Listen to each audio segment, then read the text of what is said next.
to Tic Tac sing or AsanteHene no. Me ready to Tic Tac sing AsanteHene no. Yes.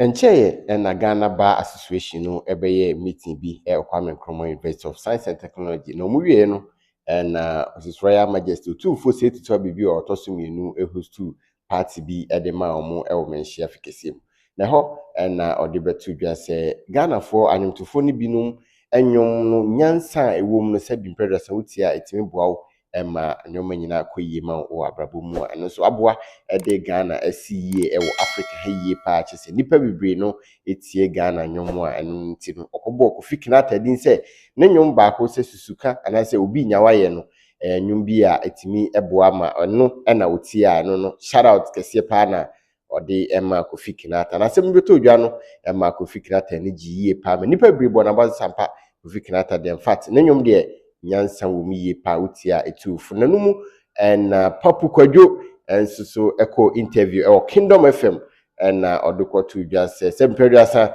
AsanteHene semo kan no de eno de ono de mfa no ho na ni nyina ne se opanwum a opobi a wa influence in life pa Tic Tac influence no pa na AsanteHene ho de wo hu no kra ene bi mse na Pappy Kojo obi a influence wo nwum a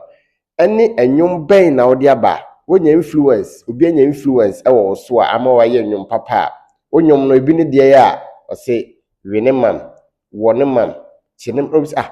we enwom a wutimi tie obi enwom a etimi influence positively ema utumi eye enwom enti enwom a influence wo no eno ene saa wene mam wone mam na waye na na abusa onye kohwe ebra na Pappy Kojo this allegation no kese pa to dwa wo chese on the Tic Tac influence of the man no AsanteHene kramba Queen Elizabeth better kra and to Tic Tac mommy ehwe ba de ho bia ba beto so mom Me ready to Tic Tac sing or AsanteHene no. Me ready to Tic Tac sing AsanteHene no. Yes. Yes, me. I the ready Tic Tac pass AsanteHene. I don't go lie you. Tic Tac shasimo waka o Kojo. Kojo. Yes, try me Tic Tac back at the Queen Elizabeth 10.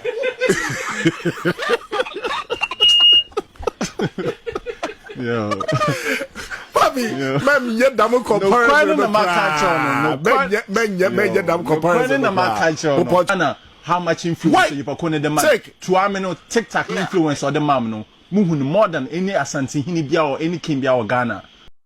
Minim beef kra ekoso ewo Kofi Kinaata and Pappy Kojo entemwa enti nam so ma ne be sa allegation we say Ohene recognition or the ama Kofi Kinaata no de ohunu so kra fi say opobi o influence no ewo enwom so o influence no abrabo imu a enye AsanteHene kra do da chi kra Queen Elizabeth kra be 10 kra no ontumi enu Tic Tac ana obi bisa se me bisa se wo say wetie Tic Tac nyom ama na influence positively and that means say wo so timi de nyansa nyom ba na nyansa nyom na aba no wo de aba na ebi ne de o se wene mam wone mam dem girl no wone mam Kofi Pappy Kojo enya akwanya ejina stage so ana semperasa odidi Yvonne Nelson ene man nyina atem we obi a watimi asua sebi nyansa free obi ho a otumi eba ede nyom a etufo eba ye ka se bone nyom ba ko a ema afutuo na man kanko ema nipa re chichire a enyom ben na bebo Kofi Kinaata Pappy Kojo nyom Pappy Kojo nyom ben na obetimi abo a etimi ma nipa ko animu abrabom etimi utimi sua sebi producer nyansa efree mu